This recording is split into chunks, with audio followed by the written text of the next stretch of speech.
오늘 저녁에 또 오늘 오후 시간에 함께 하신 여러분들 심령 가운데 그리스도의 축복과 은혜가 충만하시기를 먼저 주의로 축원합니다.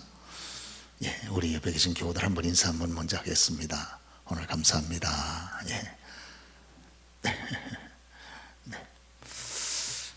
오후 시간 제목이 물된 동산 같은 복된 삶. 좋은 말은 다 갖다가 집어넣고 썼습니다. 동산이 삐쩍 마른 동산이 아니고 물된 동산. 동산이 참 물이 있으니까 얼마나 푸르르겠습니까? 보기가 좋죠. 이와 같은 복이 있는 삶, 복이 없는 삶이 아니고 복이 있는 삶, 풍성한 삶. 어떻게 살면 좋을까? 그렇게 되려면 그거 오늘 주께서 주신 말씀 몇 가지 생각을 좀 해보도록 하겠습니다. 시편의 90편 10절의 말씀 보면 모세, 우리가 잘 알지 않습니까? 모세가 하시는 말씀이 인간의 삶에 대해서 그가 하나님 앞에 영감 있게 써주기를, 사람이 인생의 연수가 70이고 강건하면 80이라도 인생의 연수의 자랑은 수고와 슬픔뿐이요 날아가니 신속히 날아가나이다, 이렇게 얘기했습니다. 그러니까 달리 말하면 인간의 이 땅의 삶이 정의하면 어떠냐? 첫째, 대단히 짧다. 연수가 70이고 강건해도 80이니까 짧다. 그리고 두 번째는 날아가니 그랬습니다. 빠르다. 굉장히. 그리고 날아가니 신속히 날아가는 것도 신속히 날아가니까 매우 빨리 올라간다. 그러죠. 그러니까 저와 여러분이 아차하면 확 지나가 버리는 겁니다. 그런 거로 인생의 방향과 목적을 정확히 하고 하나님이 기회 주셨을 때 그때가 여러분 정말로 놓치지 말고 그때를 잡고 넘어가야지. 그때를 놓쳐버리면 벌써 놓쳐버린 거예요. 그러죠? 그래서 하나님께서 우리들에게 축복받을 수 있는 기회, 은혜 받을 수 있는 기회, 하나님을 섬길 수 있는 기회들을 주시잖아요. 그때를 딱 잡아야 됩니다. 그때 놓쳐버리면 이제 기회가 없는 거예요. 그렇죠? 기회가 오지 못할 수도 있습니다. 왜? 우리의 시간이 이렇게 날아가니 막 날아가는 거예요. 막 날아가. 거기다 신속하게 날아가니까 벌써 50이야? 벌써 60이네? 벌써 70이야? 벌써 80이야? 아이고, 무덤 준비해야 되겠네. 이렇게 되는 거예요. 그러다가 여러분 어느 날 장례식 부고장 오면 장례식 딱 치르고 끝나는 겁니다. 그러죠. 작년에도 그렇게 해서 많은 분들 돌아가셨어요. 올해도 또 얼마나 많은 분들이 또 그렇게 돌아가실지 모릅니다. 그러죠. 그런 거로 저와 여러분들 인생이 이렇게 대단히 짧구나, 또 연약하구나, 그리고 빨리 지나가는구나, 이거 기억하셔서 이제 하나님 앞에 설 준비를 잘 했어야 됩니다. 우리가 이 땅 위에서 잘 살 준비를 하는 것처럼 우리가 잘 죽을 준비도 하고 하나님 앞에 설 준비도 늘 하면서 살아가는 것이 지혜로운 삶 아닙니까? 그러죠? 육신적으로 잘 살기 위해서 준비하는 삶이 지혜로운 삶이라면 우리가 여러분 미래 영원한 하나님 앞에서 바른 모습을 갖기 위해서 이 땅에서 준비하는 것도 아주 지혜로운 삶이에요. 그러죠? 그런데 그렇게 준비하지 못하면 아주 어리석은 사람으로 끝나버리고 마는 거죠. 우리가 욥기서 14장 1절 말씀 보니까 여인에게서 난 사람은 사는 날이 적고 괴로움이 가득하며 그 발생함이 꽃과 같아서 쇠하여지고 그림자같이 신속하여서 머물지 아니하거늘 그랬습니다. 그래서 사는 날이 적다는 거예요. 그리고 괴로움이 가득하고 또 그리고 인생이 꽃과 같아서 금방 쇠하여지고 그랬죠. 그제 연예인이었었는데 보니까 벌써 이런 꽃이 다 시들어버린 거예요. 저희 교회 젊은 시절에 그 아름다운 모습들을 사진을 좀 한번 가져오라고 우리 연세 높으신 어르신들한테 말했더니 다 여러분 젊었을 때 쌩쌩했을 때 사진들을 다 가져오시더라고요. 거짓말 같은 시절이 과거에 있었던 거예요. 아니 이게 교우님이세요? 내가 예전에 이제도 막 정신없었어. 이래가지고 그런데 그 시절은 잠깐 그림자 같아서 금방 탁 지나가 버리고 맙니다. 그림자 같아요. 그래서 여기 오늘 욥기서에 욥이 그렇게 말하지 않습니까? 그림자같이 신속하여서 머물지 않는다는 거예요. 그러니까 하나님이 저와 여러분들의 건강 주시고 외모 주시고 시간과 여건 주셨을 때 주님 우리 위해서 그걸 바로 사용을 해야지, 그때 그것을 여러분 바로 사용하지 못하거나 잘못된 데 사용하다간 이제 평생 두고두고 후회합니다. 그때 외모가 아름다웠을 때, 그때 사람들이 줄줄 쫓아다닐 때 전도라도 한 번 더 하는 건데, 그러죠. 그때 건강할 때, 그때 한 번이라도 더 기도라도 한 번 더 하는 건데, 그때 건강했을 때 하나님이 그때 반짝 물질을 주셨거든요. 그거 가지고 한 번이라도 하나님께 헌신하는 건데, 이거 다 놓치고 난 다음에 뭘 이제 해보려 그러니까 마음만 있는 거예요. 놓쳐버렸어요. 얼마나 아쉽습니까? 그런 거로 신속하게 날아가는 삶 속에 하나님 기회 주시면 그거 딱 잡아가지고 여러분 그것을 잘 활용할 수 있는, 후에 지나간 다음에 후회하지 않는 저와 여러분 되시기를 주의로 축원합니다. 오늘 특별히 베드로전서 1장에 보면 모든 육체는 풀과 같고, 베드로전서 1장 마지막 절에 보면 모든 육체는 풀과 같고 모든 영광은 풀의 꽃과 같으니 풀은 마르고 꽃은 떨어지되 오직 주의 말씀은 세세토록 있도다 하였으니 너에게 전한 복음이 곧 이 말씀. 이게 복음이라는 거예요. 복음, 복된 소식. 이 사실을 깨닫고 살아야 복된 인생을 살아갈 수 있습니다. 이게 복음이에요. 복음. 십자가와 부활만 복음이 아니고 이 내용도 복음이에요. 모든 육체는 풀과 같다는 거예요. 풀, 여러분, 나무가 아니고 모든 육체는 나무와 같고 그렇지 않고 풀과 같다는 거예요. 그러니까 금방 시들어버려요. 금방 시들어버려요. 오늘 여러분 힘 있습니까? 내일 이게 금방 시들어버려요. 그러죠?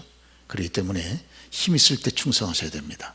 오늘 못하면요 이제 평생 혀를 차고 후회하는 거예요. 모든 영광은 풀의 꽃과 같으니, 반짝, 여러분 풀의 꽃이 금방 싹 피었다 금방 져버리잖아요. 마찬가지로 저와 여러분들도 반짝 피었을 때 그걸 딱 이용을 해야지, 주를 위해서. 이걸 말이죠, 이용을 못하고 지나가 버리면 이거 정말 너무너무 안타깝습니다. 그러죠. 인간은 이와 같이 짧다는 거예요. 수명이, 아름다움도 짧다는 거예요. 그렇기 때문에 저와 여러분들이 우리가 이 땅에 살아가는 동안 하나님이 주신 잠깐의 기회를 주를 위해서 선하게 이용하는 우리가 되셔야 할 줄로 그렇게 믿습니다. 하나님이 그 잠깐이라고 하는 빛나는 기회를 주었을 때 그걸 딱 잡아서 주님을 위해서 사용하지 못하면 이제 여러분 그 기회가 돌아오지 않는 거예요. 그렇죠? 과거에 그렇게 예쁘던 여러분의 그때 그 모습을 가지고 우리가 여러분 일을 하고, 그때 그 여러분 그 건강을 가지고 일을 했더라면 상급이 막 이만큼 쌓였을 텐데 그때 그 외모 가지고 쌩쌩거리고 돌아다니느라고 주의 일도 못했어.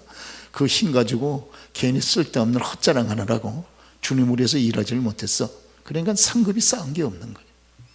이제 다 이제 여러분 뭐 이제 시간이 지나고 난 다음에 해보려고 그러니 되겠습니까? 그래서 참 아쉬운 거죠. 그래서 이게 복음이에요. 복음. 인간은 풀과 같고 모든 인생의 영화가 풀의 꽃과 같다. 풀은 시들고 꽃은 떨어진다. 이것이 바로 복음입니다. 이 사실을 깨닫고 살아가는 것이 대단히 중요해요. 할렐루야. 그러시죠? 이제 그럼 아이고 나 예전에 그러면 벌써 다 깨닫지 못하고 이제 내 인생은 풀과 같고 풀의 꽃까지 다 시들어버리는데 어떡하지? 그래도요 늦었다고 생각할 때가 가장 빠른 때입니다. 그때부터 더 열심히 했어야 돼요. 그러죠? 지난 날 힘 있을 때 못했습니까?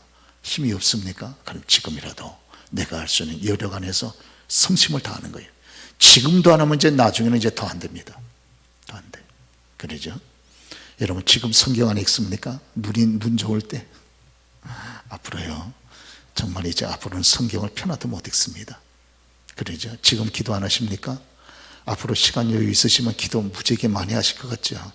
지금 안 하시면요, 앞으로는 더 못합니다. 보세요. 그러죠? 지금 하셔야 돼요. 지금이 아니면 이제 여러분 이제 못합니다. 정말로. 그러죠? 되게 보면 여러분 지금 이제 힘이 있을 때 하시던 분이 그 힘 가지고 밀어붙여서 끝까지 하시는 거예요. 지금 성경을 읽는 훈련이 돼야 나중에 연세가 드시고 여유가 있어도 성경을 읽는 거지, 지금 안 하시면요 그냥 우리의 심령은 텅 빈 상태로 그냥 그렇게 사시다가 주 앞에 쓰는 거예요. 육신은 뭔가 먹고 양식을 먹어서 배부른데 영혼은 그냥 바싹 말라가지고 주 앞에 쓰는 거예요. 참 아쉽죠? 아쉽죠? 그러죠? 그거 빨리 여러분 생각 빨리 정리하셔야 됩니다. 그렇지 않으면 이제 진짜 후회할 날이 다가온다는 걸 우리가 기억할 필요가 있습니다. 자, 그렇다면 저와 여러분 어떻게 사시는 것이 복된 삶인가 하는 것이에요. 무엇보다도 위로를 나누면서 사는 삶이 복된 삶이다. 이게 물된 동산과 같은 그런 복된 삶. 첫째, 위로를 나누는 삶.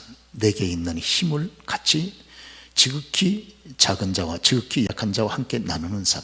이게 복된 삶이다. 그렇게 성경이 우리들에게 교훈하고 있습니다. 오늘은 어느 분이 그런 지혜로운 말을 했어요. 사람이 부자가 되는 것은 부끄러운 일이 아니다. 그러나 부자로 죽는 것은 부끄러운 일이다. 그랬습니다. 부자가 되는 건 부끄러운 일이 아닌 거죠. 아, 부자 되는 게 뭐 어디 쉽습니까? 부자 되는 거 쉽지 않죠. 그러죠? 남보다 더 연구하고 또 애를 쓰고 근면하고, 또 부자분들 되는 분들 보면 근검절약하는 거는 정말 본받을 만한 거죠. 근검절약하고 남보다 더 애써 여러분 연구하고, 그리고 적시타에 투자하고, 그리고 적은 것이라도 또 여러분 이렇게 근검하고 저렇게 해서 이렇게 가면서, 그리고 하나님의 것은 하나님에게 딱 구분해서, 가이사의 것은 가이사에게 세금으로 딱 들건 딱 드리고, 물질 문제의 신용을 지키고 하니까 하나님께서 위로부터 문을 열어서 물질을 얻을 수 있는 기회를 주시고, 사람들한테 신용을 얻어가지고 여러분 적어난 일이나 큰 일이나 여러분 이렇게 도움을 받을 수 있고 하면서 이 자꾸 이렇게 늘려가잖아요. 그러면서도 여러분 교만하지 않고 어떻게 하든지 근검하고 절약하게 해서 이렇게 살아가니까 결국은 어느 날 보니까 부자가 되어 있는 거 아니겠어요? 그러니까 성경은 부에 대해서 욕하지 않습니다. 여러분 귀한 거죠. 그러죠? 그리고 물질이 있어야 여러분 주의 일도 힘있게 우리가 할 수 있잖아요. 그렇습니다. 맨 보면 늘 말씀드리지만 전부가 다 돈이지 뭐. 전부가 돈 아닌 게 어디 있어요. 그러죠?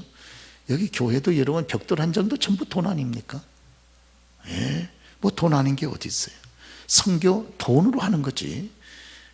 그러잖아요. 기도만 한다? 아니, 기도만 가지고 선교 못합니다. 돈을 보내줘야 됩니다. 그러죠? 저희가 계속해서 선교사님들한테 자동이체로 전부 다 걸어놓고 그 날짜 되면 탁탁탁탁탁탁탁 돈이 그냥 쭉쭉 빠져나갑니다. 그러죠? 여러분들이 헌금해 주시니까 그게 전부 선교 헌금으로 또 가가지고 전부 가는 거지. 그러니까 또 선교사님들은 저희 교회에서도 선교 헌금 받아가지고 또 힘 얻어가지고 주의를 하는 거지. 이게 전부 다 돈이기 때문에 돈을 죄악시하는 건 이건 정말 이게 아닌 거죠. 그러죠? 그 여러분 공돈을 자꾸 바라고 뇌물 자꾸 바라고 불의한 돈에다가 손을 대니까 문제가 되는 거지. 그거 여러분 하나님의 축복 가운데 이거 정직한 여러분 수고를 통해서 얻은 소득이 얼마나 귀합니까? 이게 너무너무 귀한 거죠. 그리고 근검하고 절약하는 건 이분들 말이죠. 얼마나 귀합니까? 그러니까 어떻게 이러면 나도 풍성히 쓰고 헌금도 풍성히 드리고 어떻게 그렇게 합니까? 그건 말이 안 되는 거지. 하나님 앞에 그만큼 드릴 때는 내 거를 그만큼 절약하는 거지.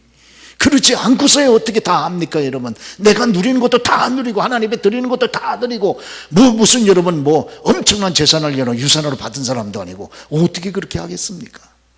그래, 남들은 뭔가가 하나님께 드리는 사람들은 뭔가가 그만큼 가슴 아픈 절약과 이 근검이 있단 말이에요. 그러니까 그만큼 드릴 수 있는 거 아니겠습니까? 그러죠? 그리고 그분들이 그렇게 여러분 수고와 헌신을 가지고 담아서 드린 그 예물을 하나님이 받으시고 하나님의 나라 확장과 하나님의 뜻을 감당하기 위해서 이게 사용되는 것이 아니겠습니까? 믿기를 축원합니다, 여러분. 그러시죠? 예. 이 부자가 되는 것은 조금도 부끄러운 일이 아니에요. 정직하다만 하면, 그 속에 하나님의 축복이 함께 한다고만 하면. 그러죠?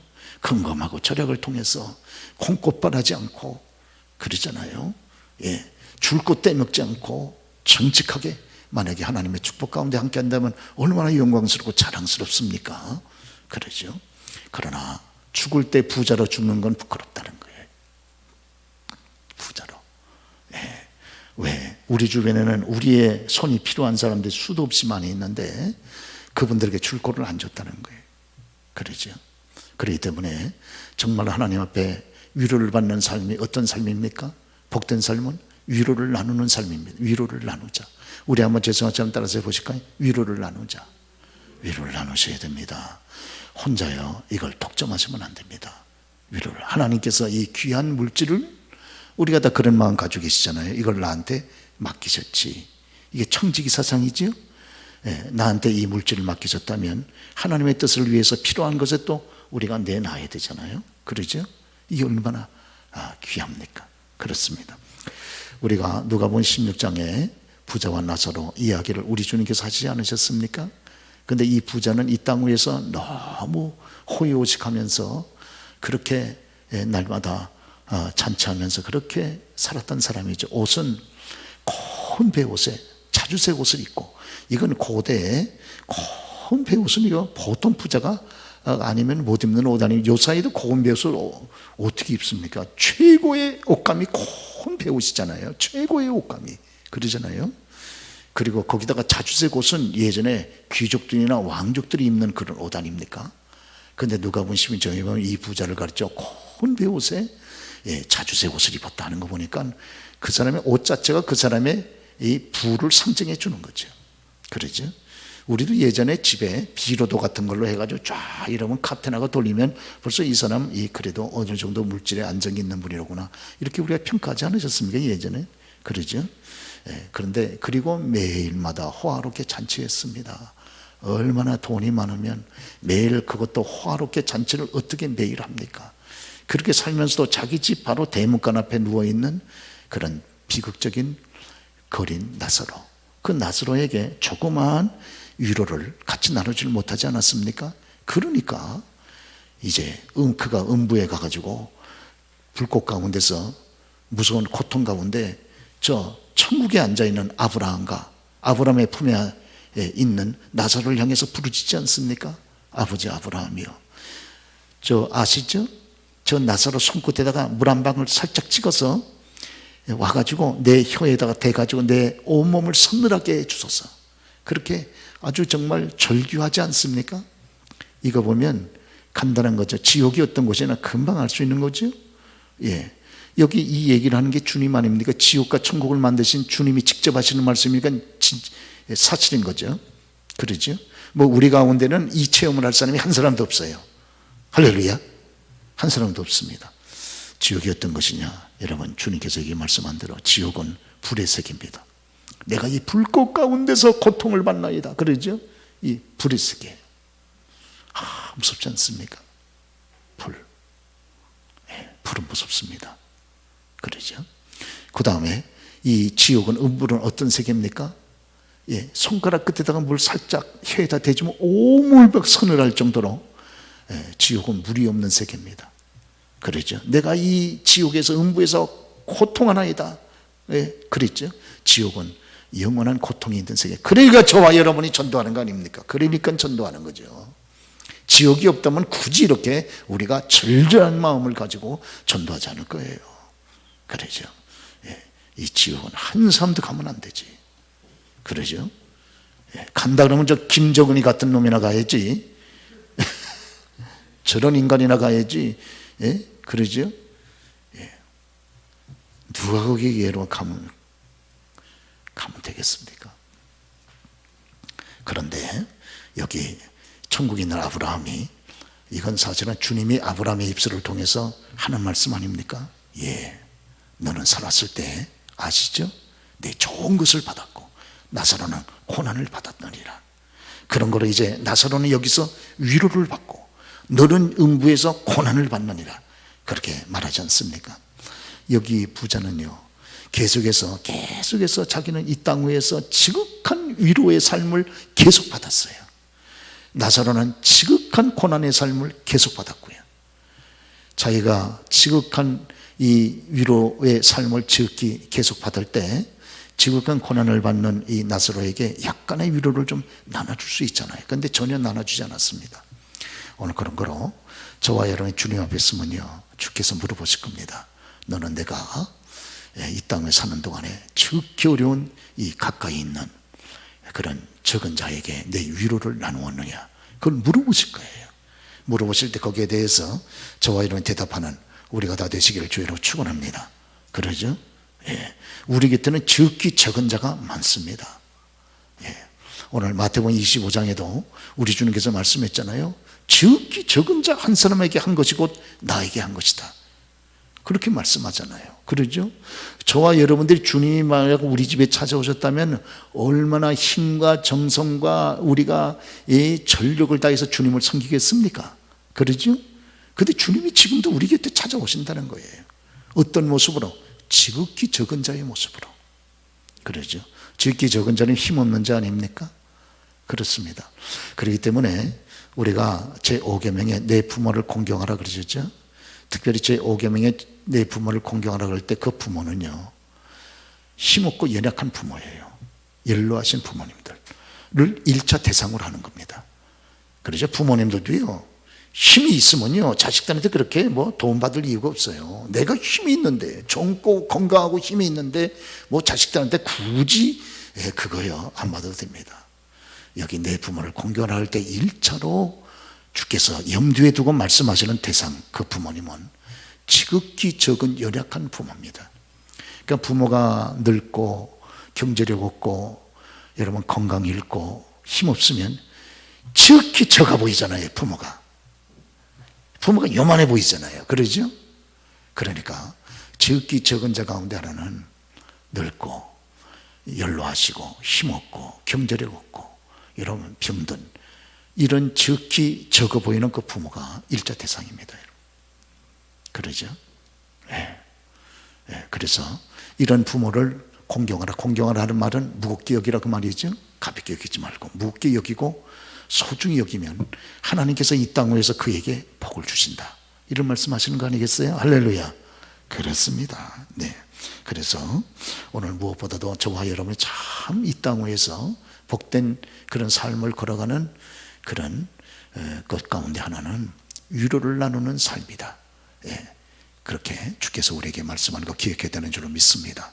위로를 독점하지 마시고 위로를 좀 나누어야 된다고 하는 것이 내게 여건만 되면 위로를 같이 나누는 거죠. 그렇죠? 우리가 지식이 있다 그러면 그 지식을 가지고 지식 없는 무지한 자의 고통을 봤을 때 같이 돕는 거죠. 그러죠? 하나님께서 내게 물질의 안정과 조금 더 여력을 주셨다면 물질이 없기 때문에 지극히 고통받는 이웃이 있다 그러면 하나님께서 내게 감동 주시는 대로 내 여건을 쫓아서 여러분 우리가 같이 위로를 나누기 위해서 기도하고 우리가 실행하는 것 귀하들이 줄로 그렇게 믿습니다. 그렇습니다. 예. 여기 특별히 우리가 여러분 여기 말씀을 쭉 보잖아요. 마태복음 23장 23절 말씀 보면 이 바리새인들이 참 잘못한 게 하나 있습니다. 여기 우리 주님께서 마태복음 23장은 바리새인들 서기관들 향해서 7가지 화를 선포하지요. 이 바리새인들 이 서기관들의 제일 큰 죄 가운데 하나는 외식하는 죄예요. 외식하는 죄. 마음은 그렇지 않은데 겉으로만 그럴듯한다. 그럴듯하게 외식. 식자는 꾸밀 식자죠. 바깥만 꾸미는 거예요. 속은 그렇지 않은데. 보통 다 이렇지 않습니까? 그리고 보통 신앙생활 연수가 오래되신 분들이 이 병에 걸리기가 쉬워요. 신앙생활이 오래 연수는 됐는데 그 연수에 걸맞는 신앙의 삶이 내가 없을 때 이런 외식에 빠지기가 쉽습니다. 그러죠? 왜? 신앙 때문에 다른 사람에게 멸시받는 건 싫거든요. 그러니까 외식이라도 꾸며서 그래서 존경받고 싶은 거죠. 그래가지고 바리새인들은 괜히 은혜도 없는 사람들이 여러분 기도할 때 말이죠, 딱 보면 서서 늘 기도하고, 사실은 제가 보니까요, 저도 늘 서서 기도하는데 제가 외식하려고 서서 기도하는 게 아니고 피곤해서 서서 기도합니다. 왜냐하면 앉아서 기도하면 금방 졸기가 쉽고, 늘 새벽 기도 우리 나오시는 교우들은 늘 잠이 부족하시잖아요. 그러니까 여기 앉아가지고 교회가 또 평안한 가운데 앉아서 이렇게 기도하면, 기도를 막 하다가 저도 모르게 입신에 빠지기 때문에 이런 불상사를 막기 위해서 일어납니다. 일어나가지고 단 1시간이라도 집중해서 이렇게 기도를 하는 거죠. 그래서 제가 새벽 기도 나오는 우리 교우들한테는 묵상으로 기도하시는 것도 귀한데 묵상으로만 기도하지 말고 꼭 읊조리는 기도를 하시라고 부탁을 드립니다. 읊조리는 기도. 그러죠? 그거는 내 말소리가 내 귀에만 들리도록. 그러죠? 또 새벽에 다 이렇게 조용하게 기도하시는데 또 그냥 너무 은혜를 받으셔가지고 막 큰 소리를 하게 되면 다른 분들 기도하는데 방해가 되시고, 이건 정말 신앙생활 영적인 면에서 신뢰가 되잖아요. 그러니까 내 기도 소리가 내 귀에만 들리도록 계속 읊조리면서 하면 우리가 이러면 잠속에 빠지는 이런 어려움은 없지 않겠습니까? 기껏 기도하러 와가지고 잠만 실컷 자고 가면 기도 시간에 잠자면요, 꼭 늘 말씀드리잖아요. 꼭 꿈을 꿔도 흉몽만, 귀신 쫓아오는 꿈만 꾸고 기분이 되게 불편합니다. 기분이 아주 굉장히 불편하고 아주 불쾌하고 말이죠. 그리고 기도하다가 잠들면 귀신 역사하기도 쉬워요. 귀신이 그렇죠.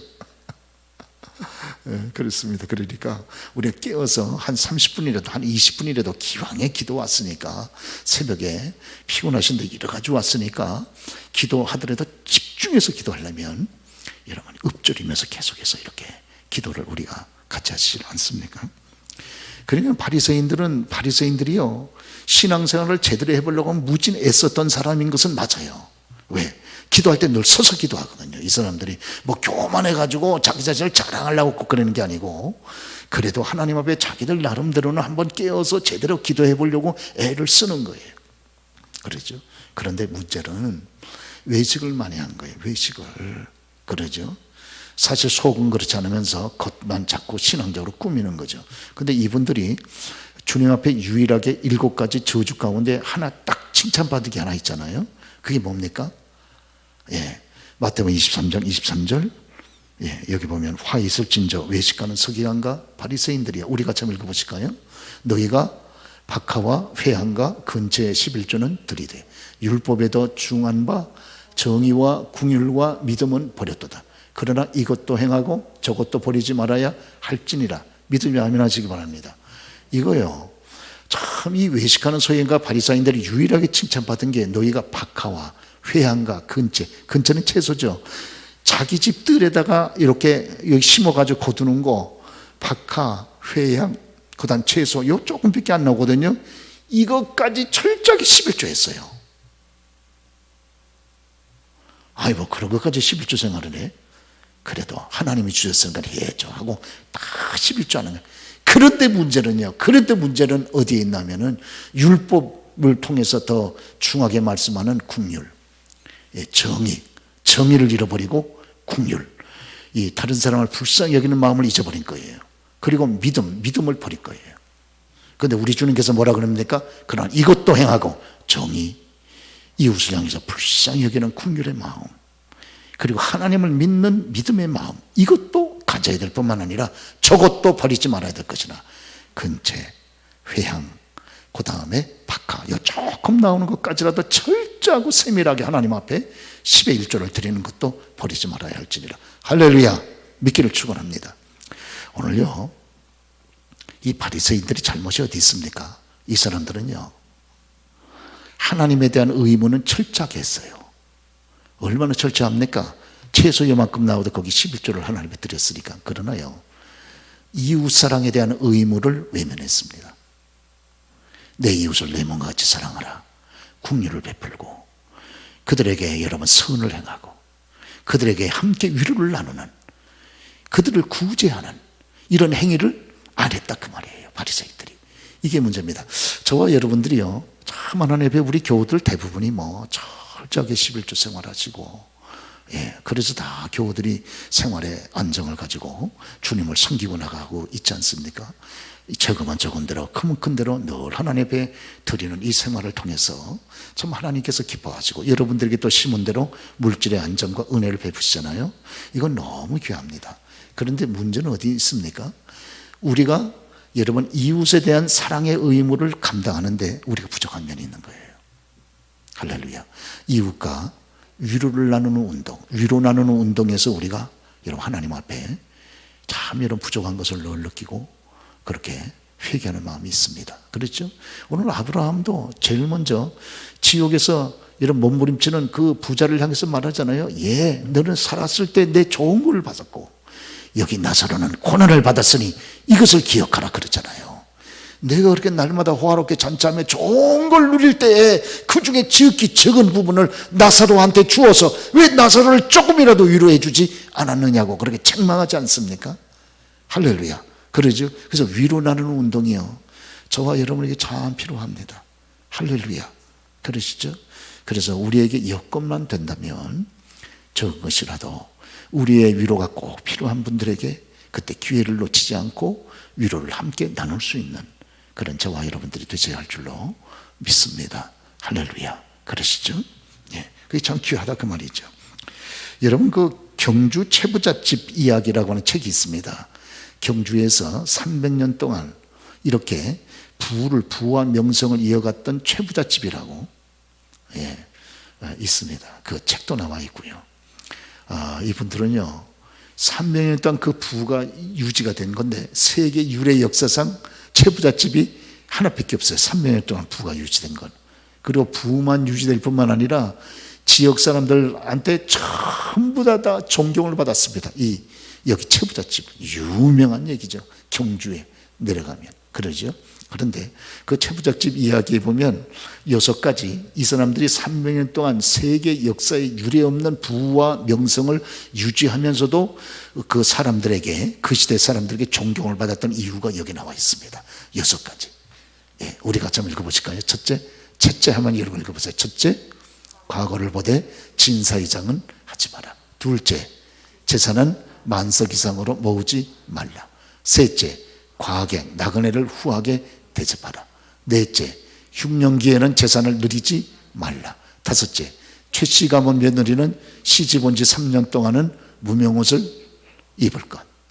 여섯째, 사방백리 안에 굶어 죽는 사람이 없게 하라. 그래서 여러분 그 동네 지역에 있는 사람 가운데 너무 먹을 것이 없어서 배고프면 새벽에 이른 새벽 어두울 때 채씨 집에 찾아와 가지고 자원해서 청소를 한다는 거예요. 깨끗이 청소를 하면 그 말의 의미가 우리가 먹을 것이 없어 너무 힘이 듭니다. 저희 좀 도와주세요. 그 말의 뜻이라고 그렇게 해석을 했다는 거예요. 그래서 바로 은밀히 아무도 모르게 그 집에다가 한 달 양식, 보름 양식을 갖다가 늘 쌓아주곤 했다. 그런 여러분 책 속에 이야기가 있습니다. 그러니까 이런 집안이 그 동네 전부에게 존경을 받지 않을 수가 없는 거예요. 그렇죠?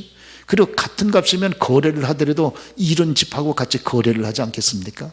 그래가지고요, 이렇게 300년 동안 부와 명성과 명예를 한꺼번에 유지했던 세계 최초의 그런 부잣집이 되어졌다고 하는 겁니다. 할렐루야. 그러시죠? 참 우리에게 이 교훈이 되는 이야기다 이렇게 생각하지 않을 수가 없습니다. 어느 분의 묘비에 쓰여진 글인데 이것만 읽고 우리가 마치도록 하겠습니다. 내가 베푼 것이 내가 가진 것이다.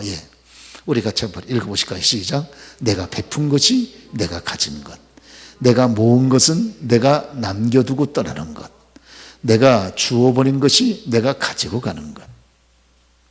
내가 베푼 것만이 내가 하나님 앞에 가지고 갈 수 있는 것이라는 겁니다. 내가 실컷 모아놓고 가지고 있는 것은 가지고 가지 못할 이 땅에 남겨놓고 가는 것이라는 겁니다. 내가 다른 분에 대해 주어버린 것이 내가 하나님 앞에 가지고 가는 것이다. 할렐루야. 그러시죠? 그렇습니다.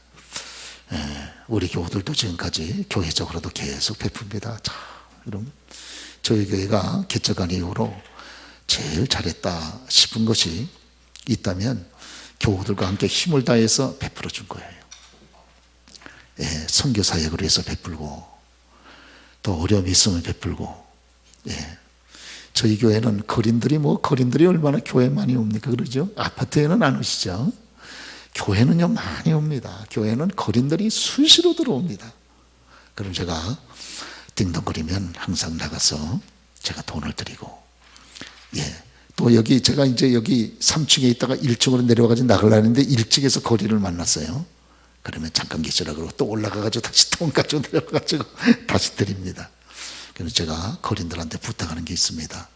우리 사무실에 와가지고는 띵동 거릴 때 2번 더 누를 필요 없습니다. 한 번 띵동하면 내가 다 알아들으니까, 그리고 나서 돈을 드릴 테니까 한 번만 띵동하세요. 그리고 거린들하고 제가 부탁을 하고 약속을 했는데, 저희 사무실에 오는 거린들은요 띵동 딱 한 번밖에 안 해요. 친사적으로. 그래서 항상 제가 돈을 드리고, 그리고 요사이 어떻게 교회는 나가시죠? 그러면 예, 목사님 나가고 있습니다. 꼭 이러고 인사하고선 이렇게 늘 가고 그러시는데, 하여튼 좋은 관계를 갖는 거죠. 할렐루야. 그러시죠. 그리고 선교사님들한테 개척 초창기서부터 지금까지 계속해서 이렇게 여러분 선교비를 할 수 있는 대로 후하게 보내려고 노력을 하고, 어떻게든지 우리 교회가 여력만 되면, 여력이 안 되면 못해도 여력만 되면 하나님께서 기회 주시는 대로 조금씩이라도 나누려고 애를 쓸 때, 이게 교우 여러분과 함께 우리 교회가 전체가 참 복이로구나, 이런 생각을 갖습니다.